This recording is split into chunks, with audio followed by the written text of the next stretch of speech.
স্মৃতি রাখ গোপনে কিছুদিন মনে। বন্ধুরা, তোমরা কম খরচে ভালো যদি কিছু খেতে চাও তাহলে বেশি কিছু লাগবে না, লাগবে শুধু তেল, নুন, লঙ্কা, পেঁয়াজ আর একটু বেগুন পোড়া আর তার সাথে রুটি।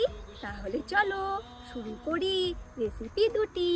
একবার ধরতে পেলে মনের মানুষ চলে যেতে আর দিও না।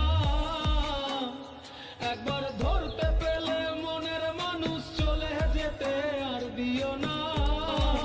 দেখেছি বর্ষাকাল হোক বা শীতকাল, এই খাবার দুটির জনপ্রিয়তা আমাদের কাছে চিরকাল।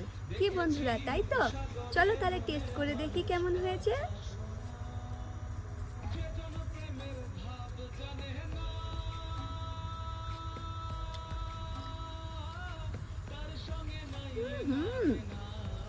একদম ফাটাফাটি।